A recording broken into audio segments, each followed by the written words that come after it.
barra al nuevo escudo, yo creo que no es lo que Colombia necesita ahora.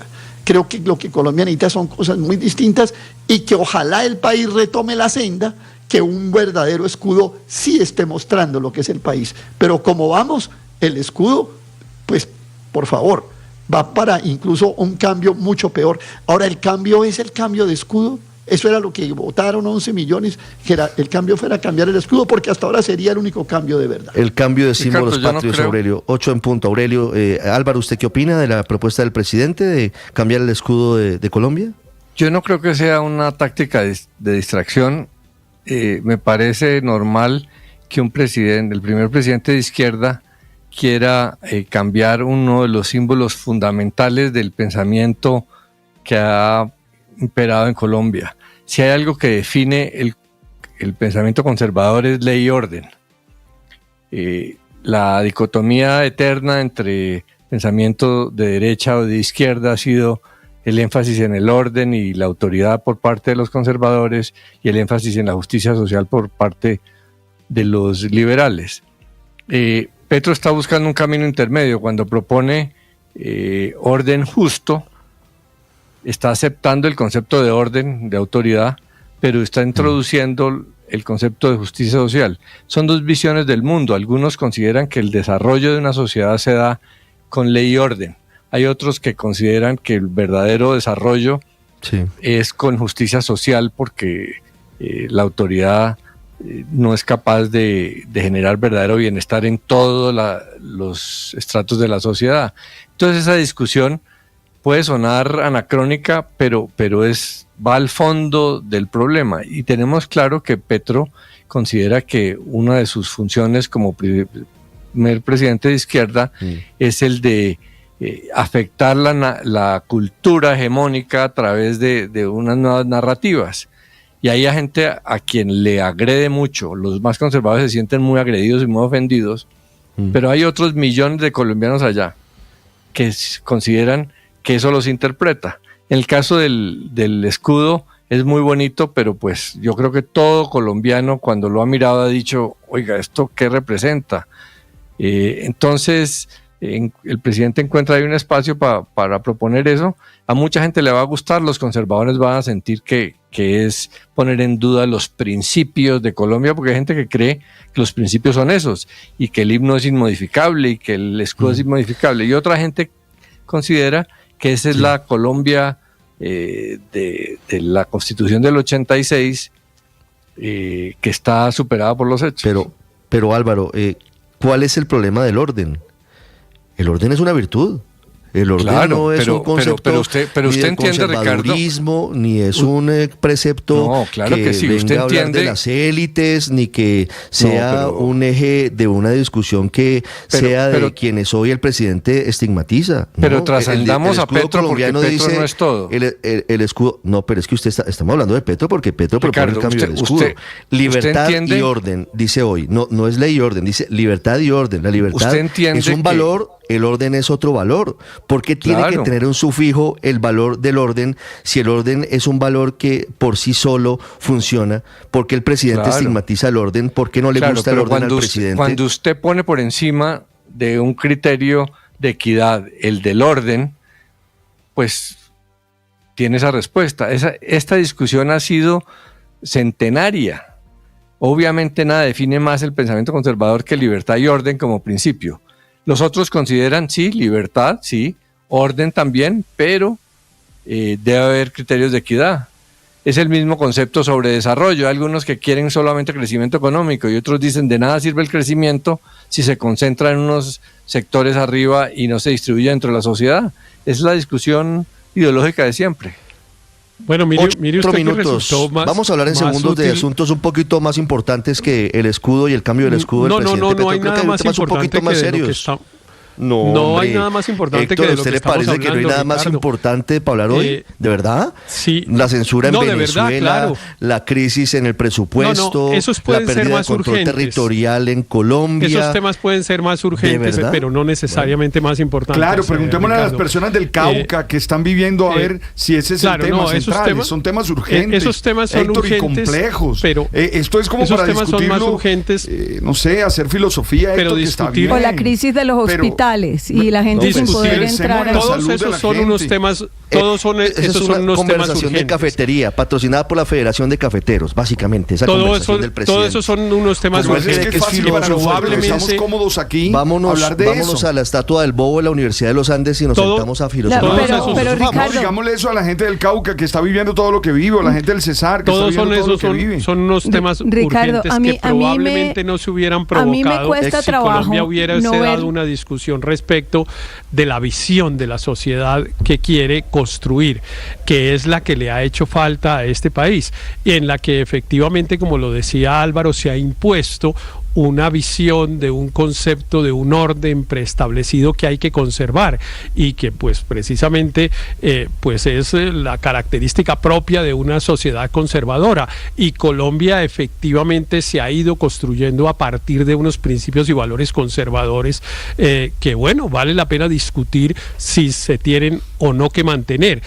No hay nada más importante que esto, y me parece excelente el ejemplo de lo que pasó en esta conversación para mostrar cómo plantear el tema sí es importante, porque hay visiones distintas, y aquí lo que pasa es que no estamos acostumbrados a que haya visiones distintas, ni estamos dispuestos a dar discusiones sobre visiones distintas, y nos preguntamos, ¿es que se están robando la plata no sé dónde? ¿Ese es el cambio? No, el cambio que hay que plantear es sobre la visión de la sociedad y los intereses que los gobernantes representan, y eso me parece que, bueno, si esta propuesta de cambiar el escudo provoca esa discusión, muy bienvenida. A mí yo estoy de acuerdo en que son visiones distintas. Mara Consuelo, ¿cuál es el problema con el orden? ¿Cuál es el problema con los valores fundacionales? No, a mí el orden me encanta. Es un antivalor, el orden es un problema, no, a mí el orden me encanta. Si no es represión, a mí también me parece. Pero es que el orden es un valor abstracto. Claro, totalmente. Si no es represión. ¿Cuál es el tema?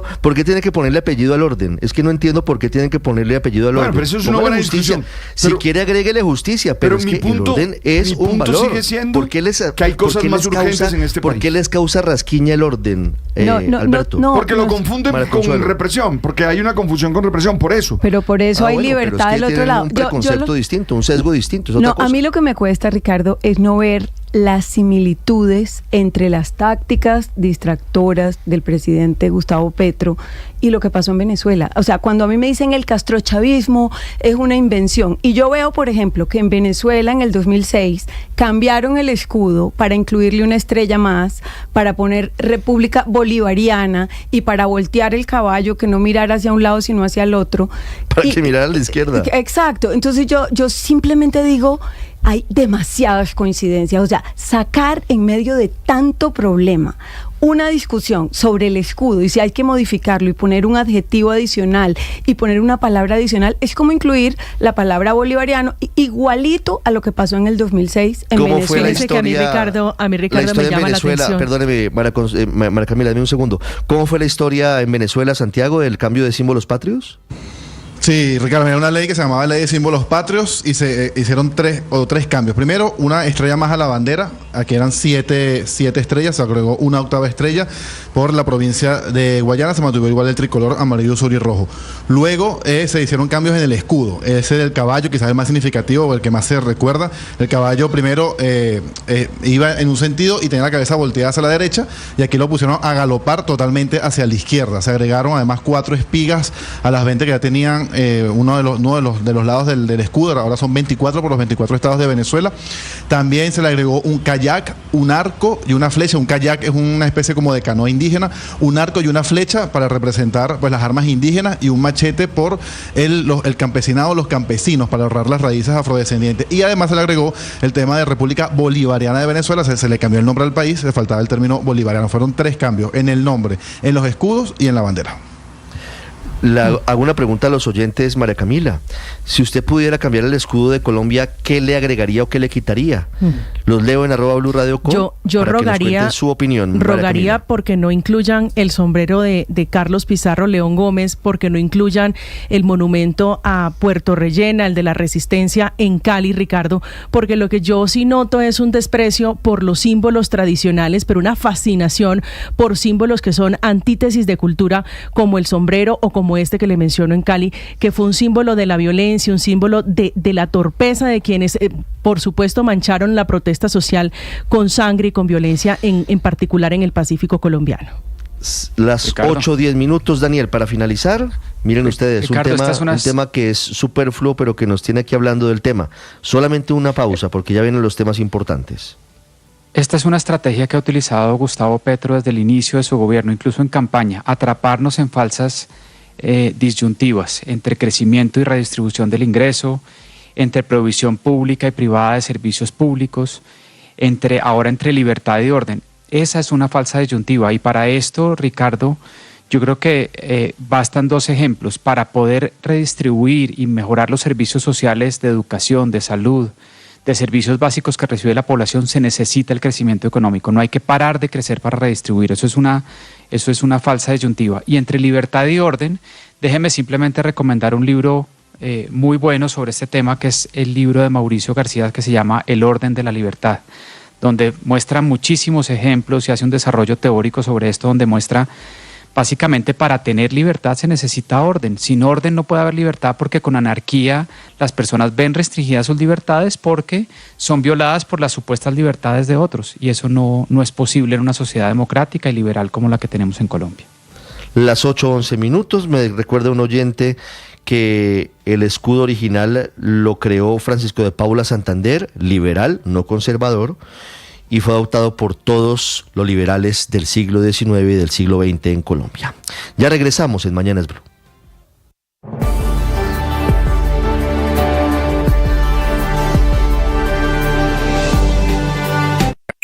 Escanea este código y suscríbete a nuestro canal de YouTube, @Blue Radio Co. Y disfruta y participa de la programación de Blue Radio. Blue Radio, le ponemos cara a la radio. Blue Radio, la alternativa.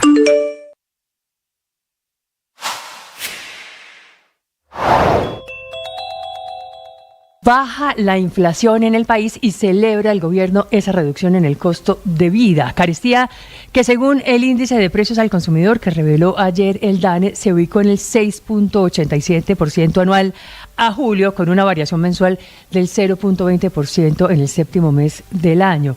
Ello por debajo de los 2 meses anteriores, por debajo de la de julio de hace un año, cuando fue del 0.5%, y por debajo también de la comparativa anual a esta altura del paseo, en el 2023, cuando cabalgaba sobre el 11.78%. Gracias a lo cual hoy la inflación en el país es prácticamente la mitad de la que padecimos, sufrimos, adolecimos y tuvimos que aguantarnos hace un año, siendo actualmente Villavicencio la más barata de todas las ciudades, con una carestía a julio del 5.4% anual, mientras que Riohacha es la más cariñosa, con un alza en los precios del 7.9% anual, y muy pegada a ella Valledupar, Sincelejo, Montería, Bucaramanga, para completar el top 5 de las ciudades con mayores subidas en el costo de vida a julio de este año.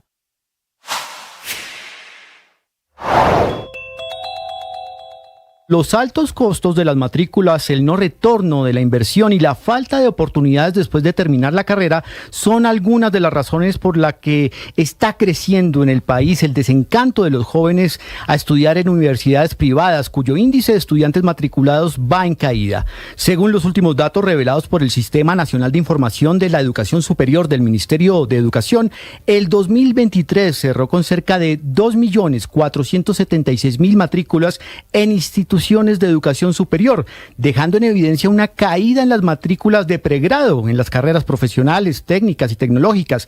Lo que aumentó fueron las matrículas para posgrados, especializaciones, maestrías y doctorados.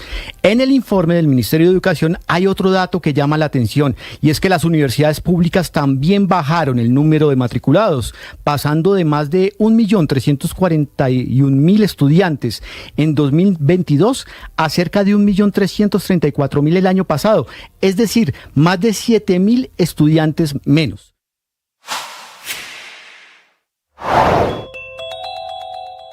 La red social X bloqueada en todo el territorio venezolano luego de la orden que dio el presidente Nicolás Maduro de sacar de circulación la red social de Elon Musk, el antiguo Twitter, en principio por 10 días, supuestamente mientras los integrantes responsables de esa red social presentan recaudos ante las autoridades venezolanas. No es casualidad que Nicolás Maduro bloquee el acceso a Twitter, a X, que se ha convertido en una de las herramientas más poderosas para denunciar los abusos cometidos por el régimen durante estas casi 2 semanas después de las elecciones del pasado 28 de julio. A través de X se han difundido, entre otras cosas, los videos de las capturas irregulares, de las detenciones masivas y arbitrarias, de la manera en la que la policía venezolana actúa de la mano de colectivos civiles armados por el chavismo.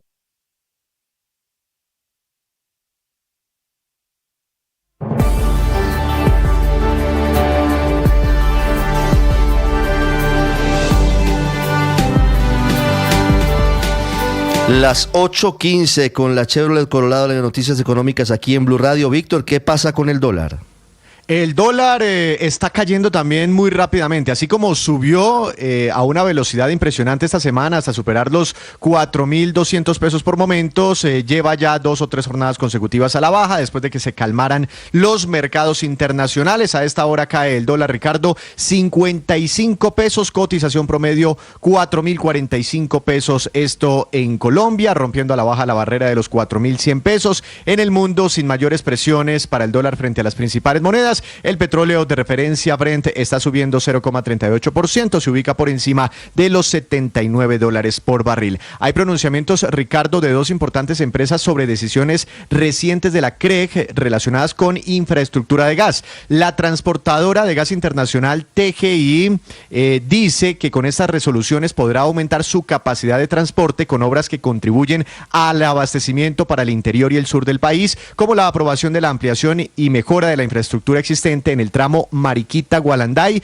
y en el ramal Jamundí-Valle del Cauca, así como la bidireccional Barranca-Bermeja-Ballena. Explica que todo esto tiene un alto valor estratégico, ya que permitirá aumentar la capacidad de transporte hasta los 170 millones de pies cúbicos día, haciendo posible que los excedentes del gas en el Caribe colombiano puedan llegar hasta nosotros, al interior de Colombia. También celebra otra empresa, Promigas, sobre todo por la aprobación del proyecto Bidireccionalidad Barranquilla-Ballena por parte de la CREG. Este proyecto habilitará el transporte de 170 millones de pies cúbicos diarios de gas de las fuentes ubicadas en la costa hasta Ballena, punto de interconexión del sistema de transporte de Promigas con el interior del país. Está alistando Promigas 330.000 millones de pesos para hacer todas estas inversiones y esto entrará en operación en agosto de 2027. Así que se están tomando medidas claves para transportar gas dentro del país, pero aún, Ricardo, hay una alta incertidumbre sobre el déficit que tendremos el próximo año y la necesidad de importar gas desde otros mercados. Muy bien, Víctor, 8:17. Padre, ¿quién es Dani Olmo? Yo estoy bastante desactualizado en el fútbol español. Dani Olmos es un jugador que estaba en el Leipzig, un jugador que se hizo en la Masía del Barcelona y que será el nuevo jugador del Barcelona, según dice la prensa. Es que lo acaban de anunciar por las próximas 6 temporadas, Juan Camilo. Bueno. Sí, señor, hasta 2030. Listo. Viene de ser muy destacado en el Leipzig de Alemania, un equipo que fue sorpresa en la Champions de 2020 de la mano de Julian Nagelsmann, el entrenador alemán, y ahora Olmo hace parte de esa selección española que gana la Eurocopa y que es muy prometedora y muy joven. Yo no lo hubiera comprado por tanto. Pagaron casi 55 millones más variables, 7 variables. Yo realmente no creo que Barcelona lo necesite. Por eso tiene fama de tacaño, pero ya es el mejor jugador del mundo. Yo no lo hubiera comprado por ese valor, pero ya es el mejor jugador del mundo. 8:18 minutos. Ya saludo en segundos al doctor Camilo Sánchez, presidente de Andesco. Siguen los graves problemas con las altas tarifas de la energía eléctrica en la costa Caribe, pero quería preguntarle, Juan Camilo, ¿hoy hay posibilidad de medalla para Colombia en los Olímpicos? Sí, señor. Hoy acaba de iniciar la prueba de halterofilia de los 89 kilogramos masculina, y ahí está Jason López, el colombiano, el nacido en Izmina, Chocó. Él tiene el récord mundial en el arranque en esta categoría con 182 kilogramos y va a ser el último en pasar en esta primera prueba porque es el que más peso va a levantar. Va a empezar con 175 kilos, le dicen Goku, y ahí hay una esperanza de medalla. También está muy bien posicionada María Uribe, la santanderiana, en el golf. Ya casi va a terminar la tercera ronda, está en el hoyo 11 de 18 y sigue tercera. Faltaría la ronda de mañana y si se mantiene en el podio, pues evidentemente va a agarrar medalla. Y le sumo la participación de Stephanie Cuadrado y Marta Bayona, están en el sprint del ciclismo de pista en los 32avos de final. 8:19 minutos. En segundos pendientes de Goku en las pesas de los Olímpicos de París, posible nueva medalla para Colombia, y en segundos hablamos de la queja generalizada creciente porque este último mes en particular se dispararon los precios de la energía en la costa Caribe colombiana.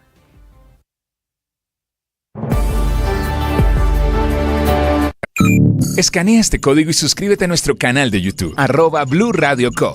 Y disfruta y participa de la programación de Blue Radio. Blue Radio, le ponemos cara a la radio. Blue Radio, la alternativa.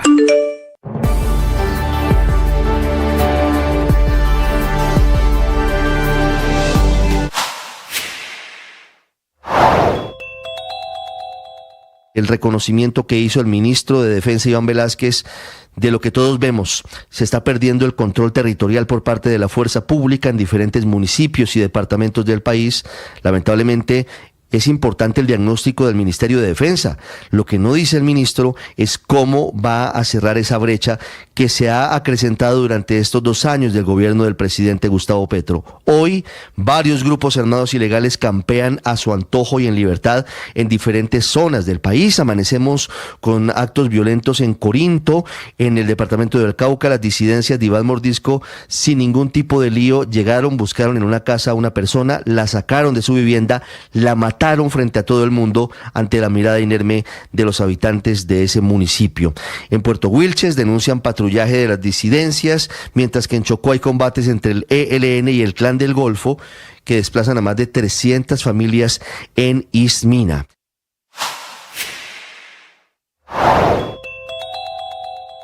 Detalles del operativo de extinción de dominio más grande de los últimos meses por parte de la Fiscalía y de la Dijín contra los bienes de alias El Socio. Se trata de Helman Yesid Novoa Gómez, alias El Socio, que capturó. Estás escuchando Mañanas Blue.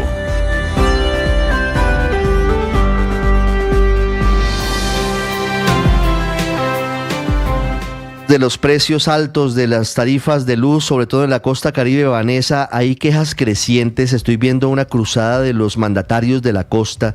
Vi al gobernador Eduardo Verano, vi al alcalde de Cartagena, Dumek Turbay, también leí al alcalde de Barranquilla, Alejandro Char, y hay respuesta de aire en medio de eso, de un aumento muy fuerte de los precios de la energía durante el último mes.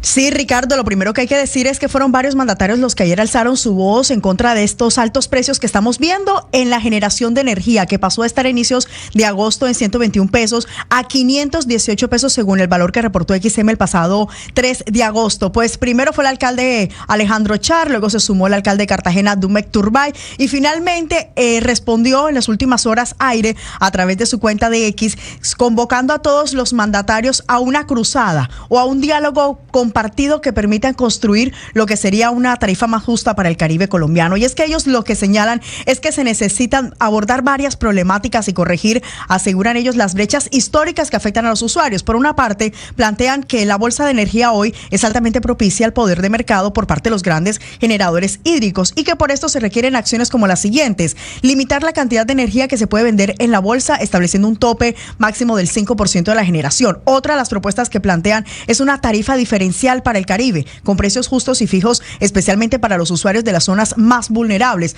o de las llamadas zonas especiales. Y es que también están solicitando que los vertimientos de las represas que no sean de origen ambiental sean asumidos por los generadores y con esto, abro comillas, no se bote la energía. Esa es la síntesis de lo que está presentando AIRE en propuesta a los mandatarios del Caribe colombiano, a lo que también están sumando una sugerencia al presidente de la República, y es que garantice un mínimo vital de energía para el mercado de la llamada subnormalidad eléctrica, que son estos sectores vulnerables, así como él lo hizo en su momento cuando fue alcalde de la ciudad de Bogotá, Ricardo. Muy bien, Vanessa, 8:24. El doctor Camilo Sánchez es el presidente de la Asociación Nacional de Empresas de Servicios Públicos y Comunicaciones, de Andesco. Doctor Sánchez Ortega, buenos días. Muy buenos días y muy complacido de estar con ustedes. Y nos sentimos muy contentos de ver que están dándose cuenta que el problema es de tomar decisiones. Aquí nosotros lo que venimos pidiendo hace mucho tiempo es que se nombren los 6 funcionarios de la CREC, que son donde tenemos que tomar las decisiones técnicas para avanzar en estos procesos.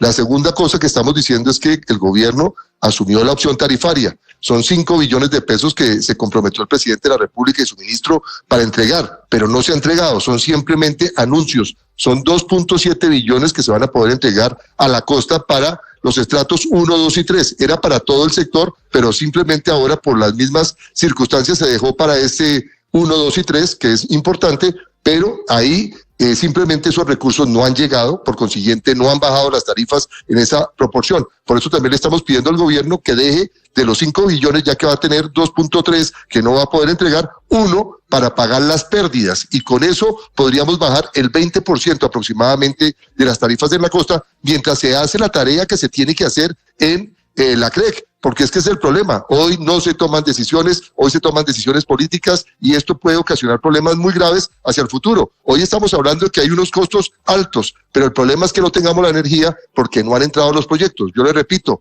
por ejemplo, la colectora, que es muy importante para que entre ese proceso, son 1 año, 2 años, mejor dicho, son 100 semanas las que se requieren después de que tengamos la licencia ambiental en firme para que entre ese proyecto. Y no va a entrar sino hasta puro final del gobierno, lo que nos va a preocupar mucho más porque la oferta sigue disminuyendo con respecto a la demanda, y hoy también tenemos que repetir, hay que tener algo muy importante para la gente, que es el consumo. Tenemos que disminuir el consumo. Sabemos que en la costa hay calores muy grandes, pero tenemos que disminuirlos y tenemos que hacer propuestas como estas y sentarnos con los gobernadores y alcaldes, porque los empresarios somos los más preocupados. Nosotros sabemos que los incrementos por encima de la inflación son peligrosos porque la gente no tiene cómo pagarlos.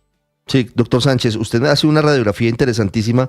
Alcanzo a tomar nota de 4 puntos que usted dice que necesitaría solución urgente para poder afrontar esta crisis, pero yo quiero preguntarle por un mensaje que creo, no se lo encuentro en su cuenta de X ahora, pero creo que lo publicó el alcalde de Dumec Turbay de Cartagena, donde dice que el precio de energía en bolsa en julio se duplicó y que eso es inaceptable y que esa es la causa de que los recibos de luz se hayan disparado en la costa Caribe. ¿Eso es cierto? ¿Eso pasó? ¿Y esa es la causa de que el recibo hoy esté tan costoso para las familias caribeñas?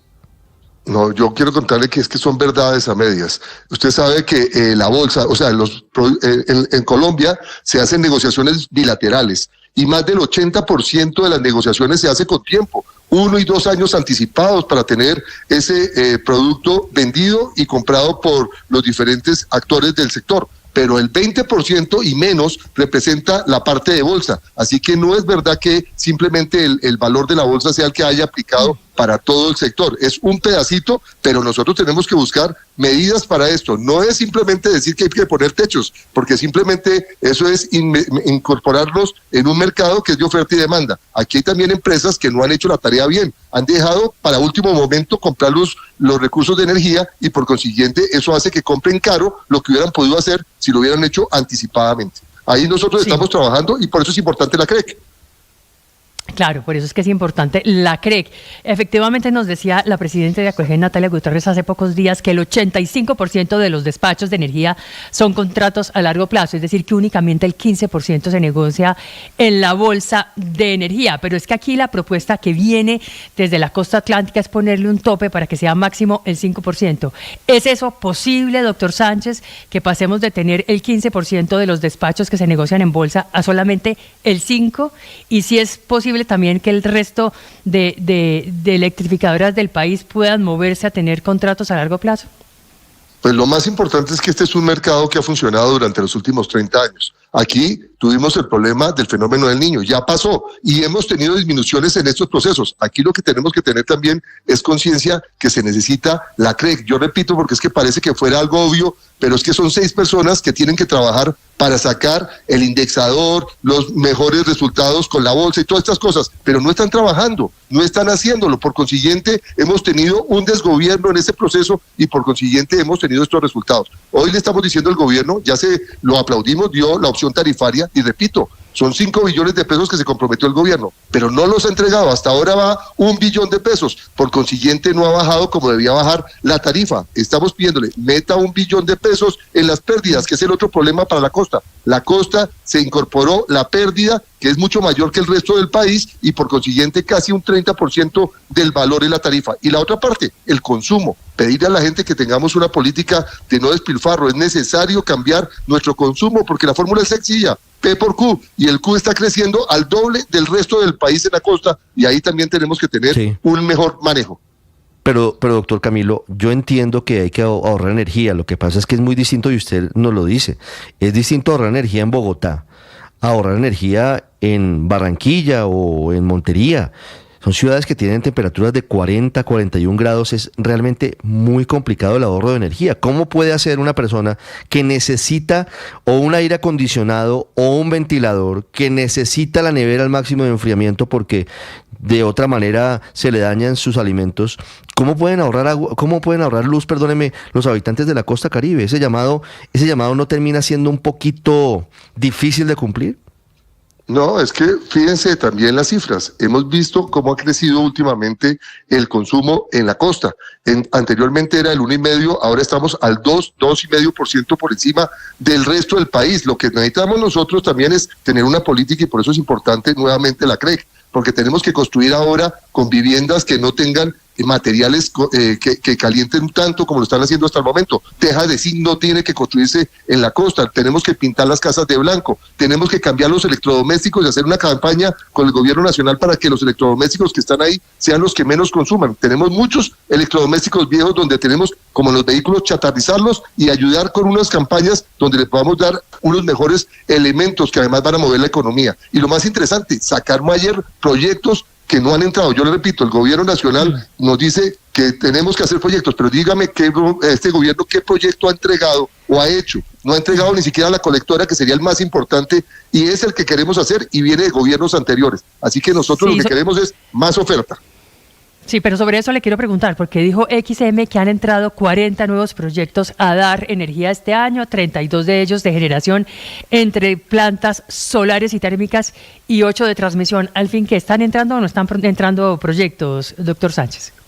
Están entrando proyectos muy pequeños. Todos esos proyectos son maravillosos que entren y los necesitamos. Pero el proyecto más importante se llama la colectora. Ese es el que nos va a entregar la gran cantidad de energía eólica y solar que hoy está en el papel y que no ha entrado al centro del país. Nos dijeron que ya nos dieron la licencia ambiental. No es verdad. Todavía no está en firme. Y después de que quede esa licencia, son 100 semanas, 2 años largos más o menos, que vamos a estar para que entre la energía. Y como sigue creciendo la demanda, muy seguramente, si la oferta es menor que la demanda, quiere decir que los precios muy seguramente van a incrementarse. Por eso hay que tener una campaña diferente con el gobierno y tenemos que no asustar a los inversionistas, tenemos que ayudar para que este sector que salvó del apagón al país, no lo tratemos mal, que no le digan que es igual que los narcotraficantes o que estamos haciendo, como dijo el ministro, que le estábamos quitando los recursos a la gente sin darse cuenta que los empresarios somos los más preocupados y queremos que el usuario no se le incremente los servicios por encima de la inflación porque son impagables y eso es malo para la suficiencia financiera de las empresas.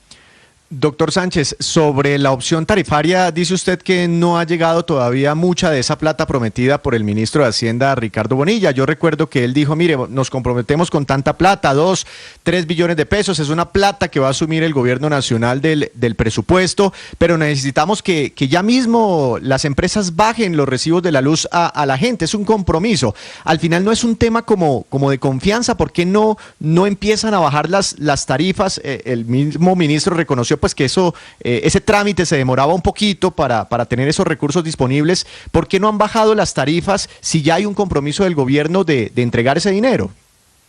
Pues ya bajó la primera parte, bajó 4 y 4.4% fundamentalmente por el mercado y por esa primera parte de ese billón de pesos que a través de Findeter se entregó como un crédito de tasa compensada. No se entregó como se dijo que es sin crédito y sin costo, simplemente se entregó en la primera parte, 1 billón, pero falta 1.7. Por consiguiente, si esos recursos se entregan, sería muy rápido, pero no podemos avanzar porque la CREC no ha tomado la decisión para presentar el proyecto para tener un artículo único donde se puedan entregar los 2.7 billones de una sola vez. Claro que se quisiera hacer por las empresas, pero eso es capital de trabajo. Necesitamos entregar. ¿Qué empresa tiene la disponibilidad de tener 2 billones de pesos para poderlos entregar en este momento? No tienen esos recursos y por consiguiente es fundamental que se entregue. Y la otra parte, dar 1 billón de pesos de esos 5 billones en las pérdidas. La costa, el 30% aproximadamente es el incremento que se tiene por cuenta de ese tema. Ese tema también lo tenemos que modificar. Es un tema fundamental para que sea mucho más equitativo en la costa y para que no tengamos que asumir esas pérdidas todos los demás personas en la costa que les está costando realmente bastante poder pagarlo. Doctor Sánchez, mañana precisamente por esta crisis energética que enfrenta la región Caribe habrá en Barranquilla una reunión entre los generadores de energía y también varios comisionados de la CREC. Estarán, pues al menos los que están nombrados, estarán acompañando el encuentro junto a varios alcaldes de esta zona norte de Colombia. ¿Cuáles son las expectativas que se pueden tener frente a este encuentro si usted dice que hasta que no haya quórum pues no se puede hacer nada? Por lo menos quórum en la CREC. Sí, lo más importante es ponernos de acuerdo en cuáles son las soluciones que realmente son efectivas. No solamente pensar que es porque la bolsa es la que nos está dando, ya les explicábamos que era entre un 15 y un 20% el impacto que tiene sobre el valor. Lo importante es las pérdidas, por ejemplo, es muy importante. Tener que avanzar en los proyectos y hacer todo lo necesario para que tengamos mucha mayor oferta en este momento para este proceso. La otra parte, que Ecopetrol cambie también su política para que podamos generar y encontrar más petróleo y gas en Colombia, ya que tenemos unas de las opciones más importantes al frente de Santa Marta, cuando tenemos un proyecto gigantesco donde podríamos aumentar nuestras reservas. Y acuérdense que Colombia tiene que tener mucho gas porque nosotros tuvimos las térmicas trabajando a más del 53% y nos salvaron de un apagón. Pero si no tenemos el gas, también eso va a tener un incremento en la tarifa. Así que nosotros lo que queremos es tener soluciones. Lo que más queremos es que no suban las tarifas, repito, y lo más interesante, que trabajemos en equipo y que el discurso sea coherente, no simplemente un irrespeto como nos han dicho, que esas empresas están tratando de adueñarse de los recursos de los usuarios, cuando los usuarios son nuestra razón de ser. Si no existen usuarios, no hay empresas y por consiguiente no habría mercado. Es Camilo Sánchez Ortega, presidente de Andesco, con nosotros, la agremiación de servicios públicos en Colombia, sobre la crisis por el aumento en las tarifas en la costa Caribe. Doctor Sánchez, muchas gracias. Un abrazo para todos y ojalá que logremos con los gobernadores y alcaldes y el gobierno trabajar para que bajen las tarifas, para que tengamos una CREC trabajando y para que los colombianos entiendan que lo mejor que nos puede pasar es tener mucha más oferta que demanda. Muchas gracias. Sí, aquí leí los puntos que usted nos deja sobre la mesa, doctor Sánchez. Gracias, Víctor. Según el DANE, en julio, interesante esa estadística, se ve que la tarifa de los precios de la energía está bajando en muchas ciudades del país. Sí, estamos analizando los datos de inflación, salieron anoche y cuando miramos el componente de los servicios de electricidad se vio una caída en las tarifas de energía en promedio a nivel nacional solo en julio de 0,58%, pero cuando vamos y miramos por ciudades, por ejemplo en Cúcuta cayó 0,34%, miremos ciudades de la costa, por ejemplo Cartagena cayó la tarifa de energía 2,31%, en Barranquilla 2,67%, en Santa Marta cayeron las tarifas de energía 3,62%, solo para citarle algunos ejemplos, esto en julio. Sin embargo, cuando vemos el acumulado del último año, pues vemos variaciones superiores al 20, al 30% y de pronto por eso pues la gente, es muy poquita esa reducción frente a todo lo que ha subido últimamente la tarifa de energía y por eso pues seguramente persisten los malestares de la gente en el Caribe colombiano. Mire, Paola, el primer punto, Camilo Sánchez dice, necesitamos una CREC funcionando. El presidente se queja porque dice que le tumba los nombramientos, porque lo que hay es un interés de las empresas para siempre poner allí sus fichas y que él nombra académicos y que se los tumban las altas cortes. Entonces, por un lado, no. Por otro lado, se comprometió el gobierno a pagar la opción tarifaria, que era una gran noticia, la dimos hace unas semanas. 5 billones de pesos. Y nada, 2, se los embolataron. 3, no hay proyectos entrando en funcionamiento.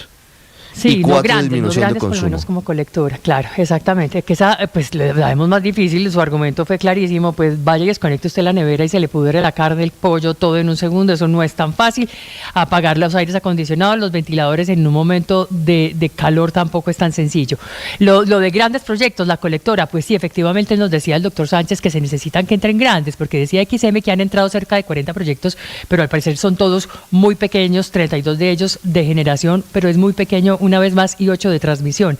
Frente a la CREC, bueno, hace 3 días ya tienen quórum, ya hay un cuarto comisionado nombrado en propiedad, que es lo mínimo que se requiere para tener quórum. William Mercado, que entró precisamente a la Comisión de Regulación de Energía y Gas, y ojalá próximamente se tomen medidas porque son ellos los que tienen la sartén por el mango. Y finalmente el tema más importante, de verdad que embolatada la de los 5 millones de pesos de la opción tarifaria, es que eso es una billonada, 5 billones. Esa opción tarifaria, recuerde usted, Ricardo, fue la que se dio en la pandemia para aliviar y aplazar en el tiempo el pago de las facturas de luz, principalmente a los estratos 1, 2 y 3. Se les prometió a las compañías de energía del país que el gobierno iba a poner ese billete, iba a poner esa plata que se la están debiendo hoy las comercializadoras y distribuidores a los generadores. Pero ¿cómo así que fue un anuncio muy bonito para la galería en el papel y que nada que les han desembolsado esa plata? Eso es mucho, son 5 billones, que eso sí ayudaría a cubrir un hueco muy grande, sobre todo en la costa, de los cuales 2.7 billones irían a la costa para los estratos justamente 1, 2 y 3. Es decir, mucho tilín y pocas paletas, y por eso es que estamos en la situación que estamos, y por eso la gente en la costa padre es que sufre con las tarifas de luz como lo sufre. No, por supuesto, Ricardo, 8:40 minutos. Pero es que esto sí es la discusión eterna que llevamos durante 2 años. El presidente Petro le prometió a los 10 millones de habitantes de la costa Caribe que iba a rebajar las tarifas de energía. Víctor nos lee ahora, bajó el 0,5% en Cartagena, por decir algo. Eso no es nada. Aquí estamos hablando de una carga insoportable para la mayoría de los hogares, las industrias y los comercios, porque no son solamente los hogares, también es el sector productivo que pierde competitividad, que tiene que asumir costos cada vez más crecientes. Entonces, el gobierno ¿qué hizo? En el plan de desarrollo volvió a tomar el régimen especial tarifario para la costa Caribe. Este es un asunto que el doctor Sánchez omite en su intervención, y entonces Petro recoge esa medida que incluye meter dentro de la tarifa, meter en la factura las famosas restricciones, las pérdidas no técnicas, etcétera, etcétera, algo que aquí ya hemos hablado. El gobierno tiene que entrar a resolver este problema, no puede ser como lo están haciendo ahora. Recuerda que hace poco registramos que en Maicao se reunieron los de aire con otros no sé qué y con el alcalde, y que entonces los subnormales, y aquí ya habló el gerente comercial de aire y dijo que sí. No, ahora ya vamos en que la pelota la tienen las alcaldías. Hay un parágrafo en el plan de desarrollo que dice que para cubrir esas debilidades el gobierno nacional podrá hacer uso de dinero de las regalías y del presupuesto general de la nación.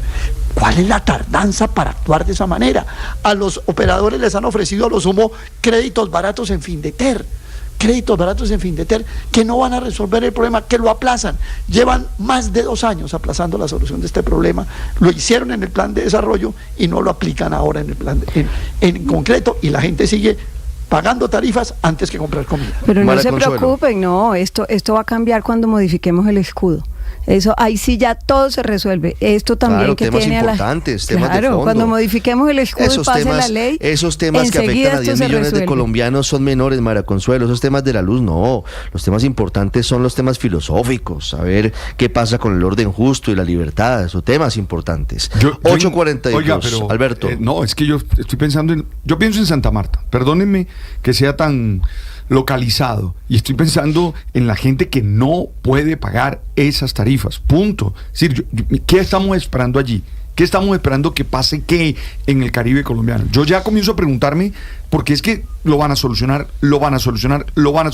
y no pasa nada. ¿Qué están esperando que haga la gente? El doctor Camilo Sánchez dice, con 1 billón de los 5 que paguen, disminuiría el 20% del valor de la tarifa. Ya eso se nota.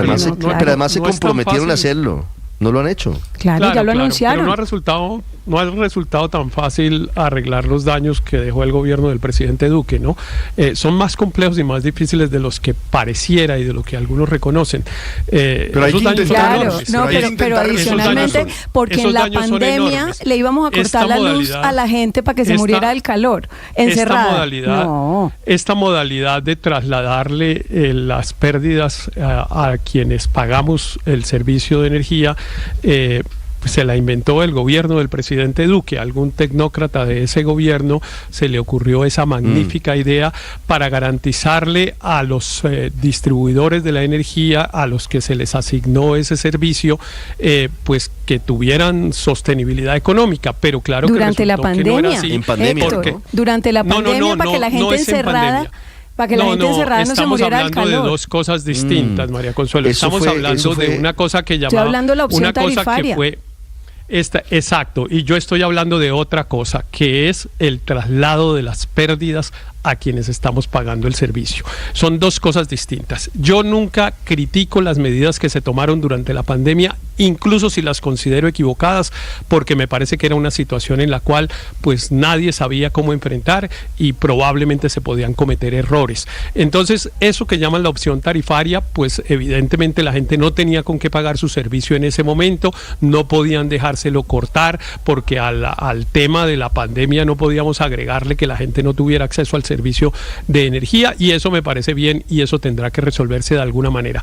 El invento equivocadísimo del gobierno del presidente Duque fue el de haber trasladado las pérdidas, es decir, que la gente que no pague el servicio se lo pagamos los que sí pagamos el servicio.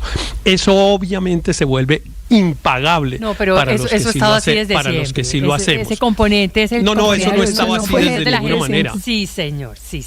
No, eso no estaba así de ninguna manera. Eso se adoptó en el plan de desarrollo del gobierno del presidente Duque. Las pérdidas de energía, y efectivamente en la costa son 30% superiores al resto del país, o les pesa un 30%, mientras que en el resto del país esas pérdidas pueden pasar, si mucho, el 10%. Y lo que pasa en la costa es que esas pérdidas es porque se roban la luz, pero no necesariamente eso viene del gobierno Duque, sino desde antes atrás. Esa fórmula enlazaba esas pérdidas.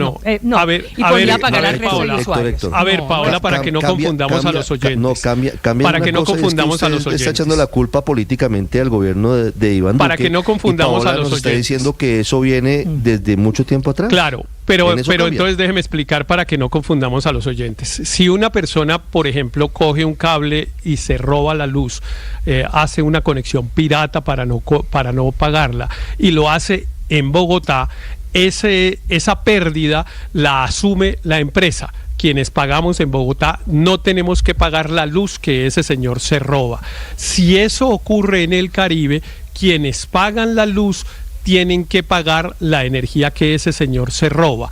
Eso para garantizarle a la empresa que va a tener sostenibilidad económica, dada la circunstancia que describe Paola correctamente, que es que desafortunadamente en el Caribe esas pérdidas, esos robos de energía, pues impactan en un porcentaje mucho más alto que lo que ocurre en otras regiones. Pero eso es lo que tiene reventada a la gente que paga el servicio de energía en el Caribe. Esa fórmula, porque eso fue lo que le incrementó al menos en el 40% el valor final del servicio. Y claro, ahora hay que conseguir, ustedes oyeron las cifras, se la oía Paola hace un ratico, 5 billones que estamos reclamando al gobierno. En otros casos, cuando es algún subsidio, alguna cosa, decimos, bueno, ¿y dónde está el estudio del impacto fiscal? ¿Y quién ha estudiado esto? ¿Y qué dice el Ministerio de Hacienda? Aquí estamos diciendo, bueno, ¿y por qué no han sacado los 5 billones de pesos y los han girado? Claro que los van a tener que sacar y los van a girar, porque a la gente no se le puede dejar sin servicio de energía. ¿Pero cuándo? Pero Héctor, llevan meses en esto. Es un... Hicieron el anuncio hace 2 meses y nada. Cuando se logren conseguir, no se le olvide que estamos en una dificultad fiscal, Pero ya los habían anunciado, Héctor. Y yo espero que la resuelvan pronto, porque entre otras cosas yo sería muy beneficiado si lo hacen. Pero para que pongamos esto en el punto correcto, esto no es un problema que generó el gobierno del presidente Petro por estar pensando en si cambia el escudo o no. Es un problema que generó el gobierno del presidente Duque, al que muchos aplaudían. Es que debería concentrarse en la solución de los problemas reales y pero no al de margen de asuntos si lo como generó, saber si le mete o no le mete el orden justo al escudo. Creo que la Ricardo, energía del gobierno margen, debería concentrarse en solucionar esto problemas. y no en sentarse a filosofar Ricardo, y en echar globos y mirar para el cielo porque soy demasiado importante y esos temas menores, logísticos, urgentes, son para los mortales y no para los inmortales. Luis Ernesto, 848. Al margen de si el problema lo generó Duque o lo está generando este gobierno, la realidad es que ahí está la madre de todos los problemas. Si cada vez que alguien se conecta de manera fraudulenta a la red y roba, se lo facturan a los demás, pues las tarifas solo van a subir. Y entre más suban, y esta es la tragedia porque es un círculo vicioso, entre más suban, más personas van a desistir de pagar y van a buscar una conexión fraudulenta porque esa es la cultura en la costa, lamentablemente. Pero adicional a eso, porque los operadores y las empresas no van a tener un incentivo por optimizar y evitar el robo, como sí pasa en Bogotá. Por ejemplo, si usted ve la empresa de acueducto de Bogotá, Ricardo, tiene una subgerencia dedicada exclusivamente a optimizar las pérdidas, a evitar que haya pérdidas, a ver por qué canales se pierden, a ver si hay usuarios que están tratando de fraudar, que alteran el contador, etcétera, etcétera. Cuando la fórmula consiste en que lo que otros se roben lo pagan los que sí son serios y puntuales en el pago de sus facturas, pues la empresa deja de tener el incentivo económico a controlar esas pérdidas. Entonces, si eso no se corrige, pueden girar billones, Ricardo, los 5 billones u otros 5, y va a seguir siendo un hueco, un barril sin fondo. Pero ojo que el tema no es simplemente ahora decir que la cultura de la costa es no pago, porque no es cierto. Es decir, hay unos comportamientos de ese tipo, de acuerdo, pero no es la cultura de la costa, y te aseguro que en otras regiones también pasa. Pero yo creo que el problema es más serio, porque no solo son las altas tarifas, también es el mal servicio. Entonces, hay una cantidad de variables que hay que entender y que no se pueden resolver tan simplemente diciendo, no, es que la cultura de la costa es de no pago. 8:50 minutos, Aurelio, ¿me decía algo? Sí, es que dice Héctor que tenemos que tratar el problema con toda precisión, y yo coincido con él. Y para ajustar bien la precisión, digamos que el problema sí lo creó Duque, pero ojo, Petro en el Plan de Desarrollo 2022-2026 copió el mismo artículo, Héctor. O sea, Duque lo creó y Petro lo acogió, lo asumió y nos creó el lío que tenemos. O sea que seamos bien precisos con esto y agreguemos una cosa más. El tema del no pago en la costa tiene que ver con un fenómeno además de pobreza. Es que estamos hablando de que el 60 o el 70% de los barrios de la costa caribe son subnormales. Y entonces si usted no va a modificar una estructura de precios para que la gente que tiene los menores recursos pueda acceder al pago, pues de verdad yo no veo cómo se pueda resolver. Y no es mucho pedirle al gobierno tampoco que saque una plata. No, porque es que no se les olvide algo. En el parágrafo del plan de desarrollo dice que puede sacar plata de las regalías. Las regalías no hacen parte del presupuesto general de la nación, son una bolsa aparte. Luego usted puede sacar de ahí, porque el gobierno no saca para paliar, para ayudar, para moderar, para mejorar, para entrar en una nueva fase de facturación, limpiando todo lo que sea malo, por supuesto. Pero si no entramos a una nueva fase donde se siguen conservando todos los márgenes de utilidad, todas las ganancias y fuera de eso todos los lastres que aquí hemos dicho, pues esto no tiene ninguna posibilidad de arreglo, y es un gobierno que lo único que ha hecho es decirle a las comercializadoras, aquí les presto una plata en fin de ter. Eso no tiene solución, esa es la realidad de lo que está pasando. Sí, y ataca a las generadoras diciendo que son como Pablo Escobar porque las ganancias son absolutamente astronómicas. Vanessa, me llama la atención lo que dijo el doctor Camilo Sánchez al final. Dice, algunas empresas comercializadoras de energía compraron tarde la energía en bolsa. Es decir, hay empresarios y hay empresas grandes que se encargan de la distribución, de la comercialización de la energía, que están comprando apenas. Como es a futuros, Vanessa, deberían haberlo comprado hace meses o años. Obviamente les está saliendo mucho más caro porque hoy el precio de la energía en bolsa está disparado por una razón. Porque en junio y julio tuvieron que prenderse las termoeléctricas debido a que tanto que se habló de que llegaba el fenómeno de la Niña y unos aguaceros impresionantes en el país, pues no ha llegado lo suficientes. Y el país tuvo que generar energía a través de las termoeléctricas. Así que el asunto tiene muchas aristas. Aquí solamente se culpa una parte de la cadena, pero no se ven otras partes de la cadena. Usted me tiene cifras sobre el robo de energía, sobre las pérdidas en la costa Caribe. ¿Esto se ha disminuido según lo que dicen las estadísticas oficiales? Pues recordemos que a partir del plan de desarrollo del presidente Iván Duque, al Caribe colombiano le cobran este componente de pérdidas dentro de la fórmula tarifaria. En algún momento se llegaron a pagar incluso 200 pesos por cada kilovatio hora consumido por este componente que corresponde a las pérdidas técnicas y no técnicas, a lo que se pierde en el camino, pero también a los que otros desafortunadamente roban con conexiones fraudulentas. En estos momentos el cobre está en 109 pesos por cada kilovatio hora consumido. Estamos hablando de un precio de kilovatio promedio en 1.100 pesos. Esto equivale al 9%. A partir de los operativos que se han hecho para encontrar a estos grandes ladrones de energía, por así llamarlo, pues se ha logrado avanzar mucho y con esto se ha disminuido el robo y el pago cada vez es más bajo, o por lo menos así puede notarse. Pero es que llamo la atención, por ejemplo, sobre el componente de generación, que en estos momentos corresponde al 36% del total de esa tarifa que estamos cancelando, y el de la opción tarifaria es el 18%. Si sumamos generación y opción tarifaria, estamos hablando que el 54% de lo que estamos pagando los costeños corresponden a estos dos rubros que son bastante altos, y si le suma el de las pérdidas es el 63%. Quizás por eso nos golpea tanto esto que muchos han llamado como una injusticia tarifaria. Pero a propósito, Ricardo, de esos altos precios, lo que ha manifestado la empresa Aire es que han tenido que comprar la energía en modo prepago, por así llamarlo, debido al poco flujo de caja que han tenido ante el incremento que se ha dado en el no pago por parte de las llamadas zonas especiales o de subnormalidad eléctrica, donde recordemos han estado aplicando los periodos de continuidad, que no son más que suspensiones masivas de energía hasta por 6 horas diarias. Pero Vanessa, eso tiene otra arista. Hay gente que hace negocios con la cédula, y entonces si usted no tiene músculo financiero para invertir, entonces le queda muy complicado. Y eso también hay que verlo, y eso también hay que mirarlo y analizarlo. Y saben a quiénes me estoy refiriendo. 8:55 minutos. En segundos, noticia urgente desde la Presidencia de la República. Grave denuncia, grave pregunta, mejor, que hace hasta ahora el presidente Gustavo Petro a través de sus redes sociales. Blue Radio. Escanea este código y suscríbete a nuestro canal de YouTube, @Blue Radio Co. Y disfruta y participa de la programación de Blue Radio. Blue Radio, le ponemos cara a la radio. Blue Radio, la alternativa.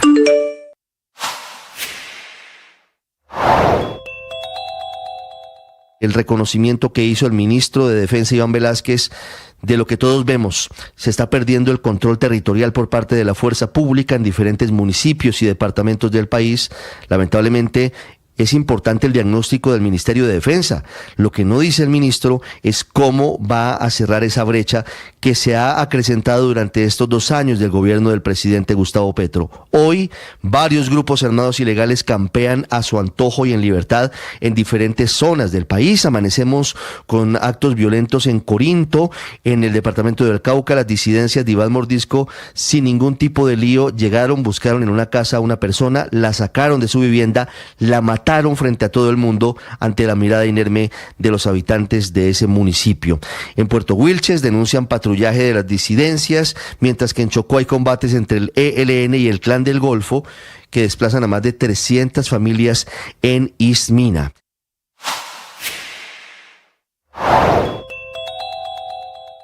Otra vez, la Unidad Nacional de Protección está en el foco de un escándalo. El último episodio con un carro oficial que estaba asignado al alcalde de Tumaco, Félix Antonio Henao, y como ya se ha vuelto costumbre, en estos carros encontraron una pistola. La noticia del momento en Blue Radio.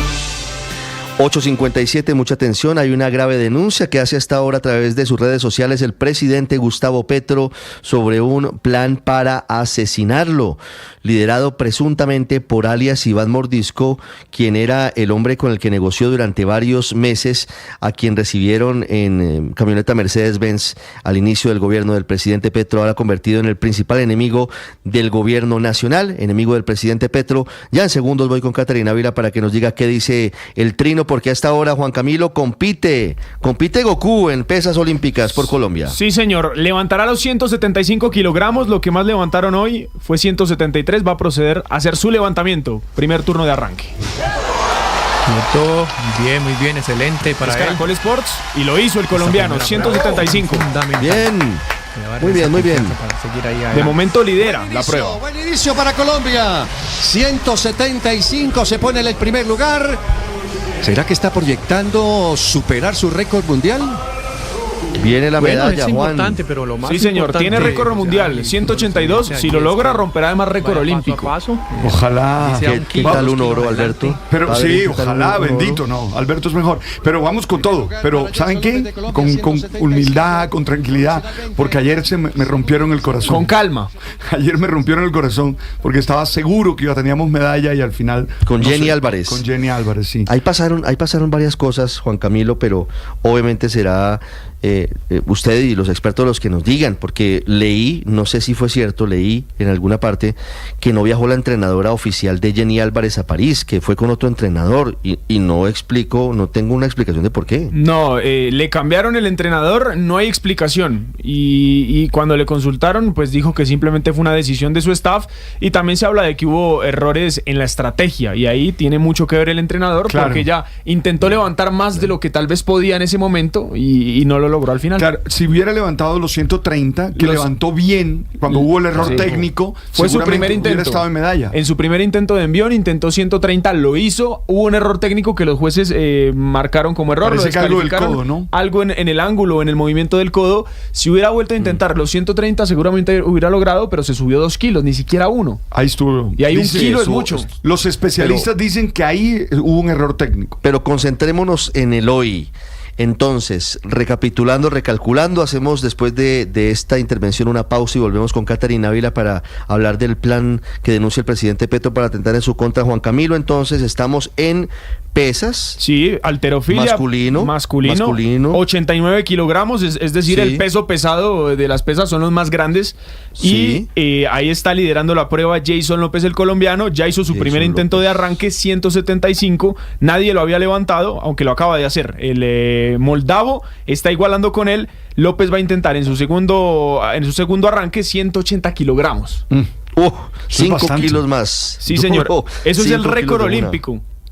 180. Estamos hablando de ligas mayores. Sí, señor. Jason López de Colombia a esta hora compitiendo en los Olímpicos, ojalá por medalla, paso a paso, y si no se logra, igual siguen siendo héroes para nosotros. Pausa muy corta y voy con Caterina Ávila, la Casa de Nariño.